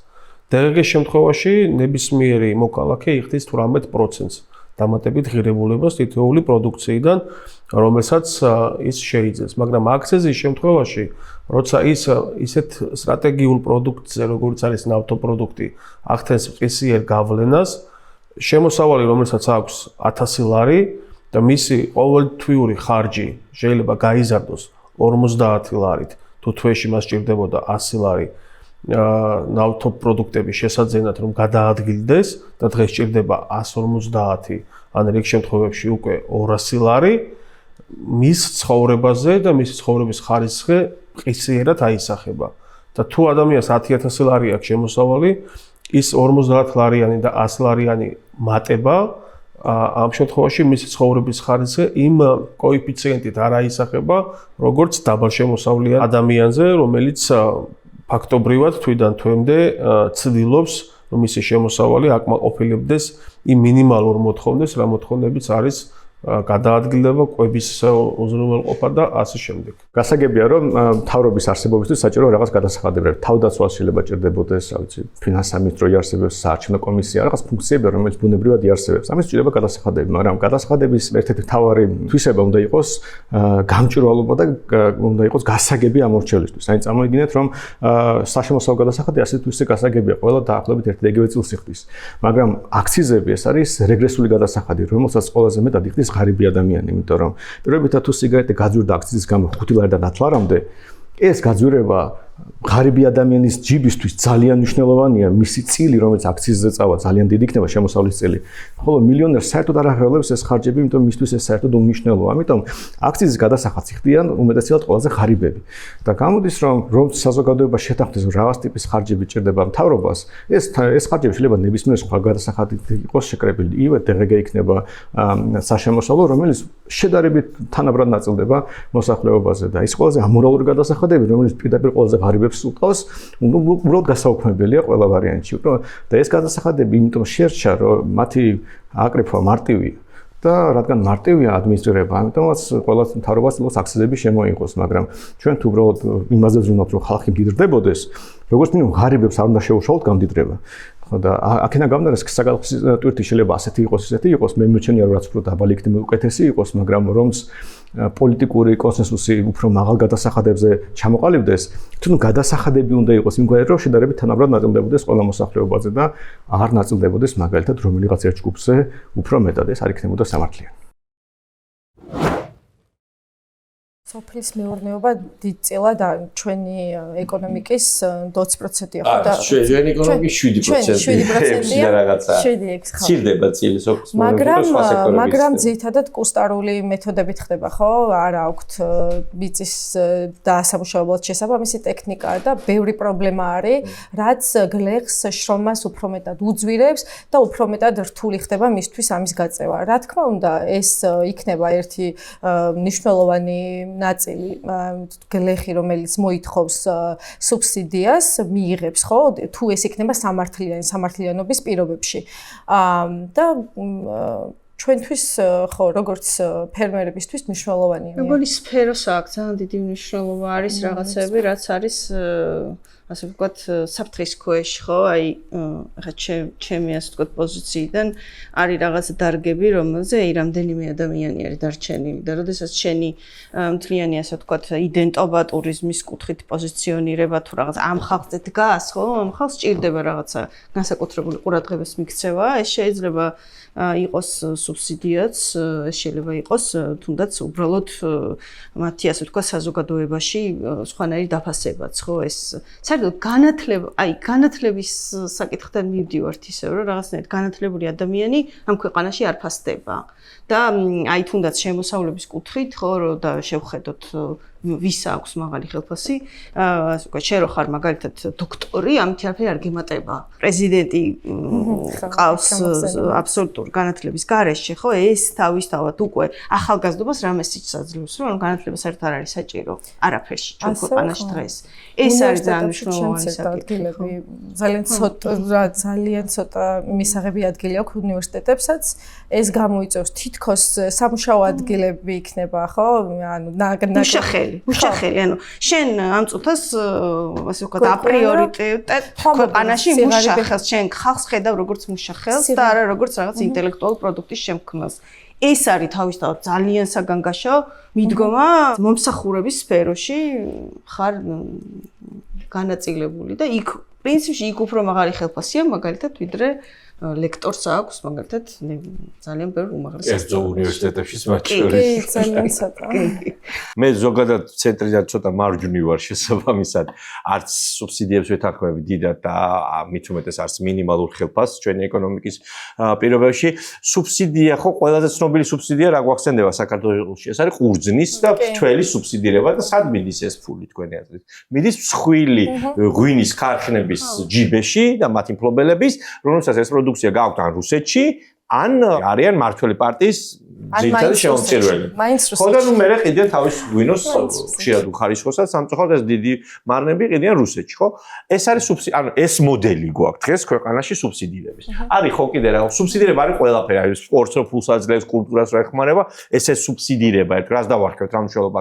ჩვენი ფული, რაზე წავა? მე ვფიქრობ, რომ ხალხს უფრო მეტად უნდა ვკითხოთ რაში ურჩევნია ეს თავის გადახდილი გადასახადების. ხო, ეხლა შვეიცარიული მოდელი ყველაფერზე რეფერენდუმს ატარებენ ჩვენთან შეიძლება არ გამოვიდეს, მაგრამ უფრო მეტად რო ხალხის აზრი გაითვალისწინოს, რომ სიტყვაზე იქ მათ შორის მცირე და საშუალო ბიზნესი, ხო? მოსახლეობის უმრავლესობა სად მიიჩნევს ამ ფულის სწორად წარმართოს. ხო, ეხლა გუში რაღაც ეს კონცერტი რო დაანონს და ძალიან დიდი დისკუსიაა, ხო, რომ თუ ამის ფული აქვს ბავშვების წამლის ფული, როგორ არის? ანუ საზოგადოებას გადასახადის გადამხდელებს, ხო? არ უნდათ რომ მთავრობა რაღაცა კონცერტებში ან ყურძნის სუბსიდირებაში ხარჯავდეს ფულს. პირობითად ვამბობ. შეიძლება კახელ ფერმერს პირიქით უნდოდეს, ხო, ყურძნის სუბსიდირება ან მეწარმეს. მესმის. ამიტომ სწორი მოდელი უნდა შევარჩიოთ, რომ სუბსიდირება საბოლოო ჯამში მაინც რაღაცა თქვა ნარკოტიკივით არის რა შესვამ ამაზე და სულ ამის იმედი აქვს, ხო და ის საბაზრო ფასში ჩარევა ხდება ამით და ძალიან ბევრი უკუეფექტი აქვს, ასე ვთქვათ, რაც საბოლოო ჯამში, მაგრამ მოდელები იმისთვის, რომ ამ სუბსიდირებით ის კი არა რომ მე აი ნარკოტიკზე შევსვა და ჩემზე დამოკიდებული გავხადო, ეს ბიზნესი იქნება თუ ფიზიკური პირი. არამედ რომ მას განვითარების საშუალება მივიწევ, რომ ამ სუბსიდირებით მე რაღაცა დავეხმარო, სიტყვაზე ამ სუბსიდირება დავარქოთ იმ პროექტებს, თქვათ რაღაცა მთავრობა რო ფულს აძლევს ბანკების გავლით, ხან ბანკების გვერდის ავლითაც, ხო? როცა აძლევს ამ ფულს, ხო? ის უნდა იყოს მოტივირებული და მამოძრავებელი იმ მიმართულებით, რომ ეს ბიზნესი განვითარდეს და არა ის, რომ აი შენ ხო მომაუწესაც მოგცემ და შენი უხარისხო ყურძენი მოიყვანე, სიტყვაზე ვამბობ, ხო, არავის არ ვერჩი და კი არ ვამბობ, რომ ასაკრძალია ეს, მაგრამ მოდელი შესამუშავებელია, რამდენადაც მე მოვისმენ ეს რაღაც მოკლევადიან სუბსიდირებაზე იყო საუბარი. ამ ეტაპზე ყველაზე მეტად რა სექტორებსაც გაუჭირდა თქვა იქ თავრობამ გამოძევნოს ფული ამ მიმართულებით ქართულ ოცნებასთან შეჯიბრი ფულში მე მგონი არის ხო ჯერ ქვეყნის ყველაზე მდიდარი ადამიანი ამ პარტიის დამფუძნებელი და ფული ყველა პარტიაზე მეტი აქვს შესაძლოა და ბიუჯეტიც მათი განსაკარგავია ასე რომ თუ რამეში რაღაცა ფულის დახარჯვა დაჭირდებათ ეს არ მოერიდებათ საარჩევნო თუ პოლიტიკური მიზნებისთვის არაჩვეულებრივად წარებში გამოსდით ეს როგორც წესი. ამიტომ ამ მიმართ ამაში არ უნდა შევეჯიბროთ, მათ ვერ მოუგებთ მინიმუმ, ხო? ამიტომ არის აი ეს რაღაცა ცოტა გზელვადიანი ხედვა იმაზე თუ როგორ საით მიდის ეს ქვეყანა. მცირე გრანტებს მინდა რომ შევეხო სახელმწიფოს მცირე გრანტებს, აი 5-10 ადამიანიან დასაქმებულ ბიზნესებს რო გადაუგდებენ პატარა გრანტებს და მორჩება ეს საგრანტო პერიოდი და შემდგომ უბრალოდ ჩერდება ბიზნესი. ანუ არ აძლევენ ამ ადამიანებს შესაძლებლობას რომ ისწავლონ უკეთესად ბიზნესის კეთება, გაიტანონ ეს პროდუქტი, რაც შეუძლებელი არის, ხო? ანუ ჩვენ ახლა ევროკავშირის გზას და დემოკრატიის გზას საერთოდ გადავუხვიეთ. როგორ ფიქრობთ, აი როგორ შეიძლება ჩვენ ბიზნესმენებმა ქართული ყველი გავიტანოთ უცხოეთში, ხო? მინიმალურ სტანდარტსაც ვერ აკმაყოფილებს ჩვენი პროდუქტი. გლეხებს არ აქვს შესაძლებლობა რომ ჰასპის სტანდარტი დანერგონ, იმიტომ რომ ძვირი ჰასპის სტანდარტი სადღაც 2500 ლარამდე ჯდება რომ თითო ფერმერმა აი როგორ საიდან უნდა მოიტანოს ეს ფული, საიდან უნდა გაიღოს. უბრალოდ რაღაცა გრანტის ნაგლეჯს რომ მისცემ, რომ აი უბრალოდ შეასრულე ბიუჯეტის ესე რა ქვია პირობები და გასახარჯი ქონდა რაღაცა თანხა პირობითად კერძო ფერმერებზე, ეს ვერანაირ სურათს ვერ შეგვისწვლის ჩვენს ქვეყანაში და ასეთი ტიპის სუბსიდია ჩემი აზრით საერთოდ არც უნდა არსებობდეს რა. სუბსიდია სუბსიდიისთვის არ უნდა იყოს რა. ჩვენთვის უნდა იყოს, ბიზნესმენებისთვის უნდა იყოს და ჩვენი რეალური, არ ვიცი, ბიზნეს მოდელის კარგად დასახვეწად უნდა იყოს. გადმეორდები რომ სანამ იქნება პოლიტიზირებული ეკონომიკა, მანამ არ გვეშველება არაფერი, აი ვერანაირი მიმართულებით ძვრა ვერ გვექნება. კიდევ ერთი პოლიტიკა, რომელსაც ერთ-ერთი პარტია გვთავაზობს, არის მინიმალური ხელფასის დაწესება. აი მინიმალური ხელფასის დაწესება რამდენად როდესაც გვიშველის მინიმალური ხელფასი. მე მგონია რომ მინიმალური ხელფასის დაწესება უბრალოდ პოპულისტური განცხადებებია, რომელი პარტიის მხრიდან არ უნდა იყოს ეს, რადგან ეს ამ ეტაპზე საქართველოში გამოიწვევს უმუშევრობას. აი მარტივი მაგალითი ავხსნათ, ხო? სასტუმროში მუშაობს, თქვათ, დიასახლიცი და ამლაგებელი, ორი ქალბატონი პირობითად, ხო? და სასტუმრო მას რაღაცა დღიურად რაღაცა უხდის პირობითად ავიღოთ, თქვათ, 700-800 ლარს უხდის თვეში ორივეს. და მთავრობამ დააწესა რომ 1000 ლარზე ნაკლებ შე ვერ გადაუხდი. რას აკეთებს კერძო ბიზნესი ამ შემთხვევაში? ერთ-ერთს უშვებს აუცილებლად რომ შეინახოს კომპანია. ხო, ანუ 10-20%-იანი შემცირებები შეიძლება მოყვეს მით უმეტეს დიდ კომპანიებს, სადაც თქვათ გაჩნია რა იქნება, ხო, ეს მინიმალური ხელფასი. ჯერჯერობით ჩვენი ეკონომიკა ჩემი აზრით ამ გამოწვევისთვის მზად არ არის, მე არ ვუჭერ ყოველ შემთხვევაში მინიმალური ხელფასის დაწესებას, თან კანონით გვაქვს 20 ლარია ჩვენთან მინიმალური ხელფასი, თუ ასეთები შევანაძის დროიდან მოყოლებული, არც არავის არ შეუცვლია ეს დღემდე. შეიძლება ყურს კარგად ხვდება, ხო, რომ უი რა მაგარია აი ჩვენ რაღაცა პარტია ითხოვს, რომ მაგრამ საბოლოო ჯამში ანაზღაურებას ან მთავრობა არ უნდა განსაზღვრავდეს, ასე ვთქვათ რა, ანუ მით უმეტეს რაღაცა მინიმალურ ანაზღაურებას. თან, როდესაც ვსაუბრობთ, 1000 ლარი შეიძლება იყოს ეს მინიმალური ხელფასი, ხო, წეღავ მოვყვები, ხო, 1000 ლარზე ნაკლებია შემოსავალი, დასაქმებულთა ნახევარზე მეც, ხო? ესე უცებთ, როგორ გაიზრდება, ხო, ესე, თუ ამას ეკონომიკა არ მიყვა, განვითარება არ მიყვა, ინფლაციის ტემპი არ დასტაბილურდა. ხო, არარეალისტურია უბრალოდ, მაგას ვამბობ, რომ ანუ არ გამოვა ჩვენ არ ეს შეიძლება იყოს გერმანიაში მუშაობდეს, რა სკანდინავიის ქვეყნებში, ისინი უკვე მდიდრები არის, ჩვენ ჯერ ყარიბები ვართ ამისთვის.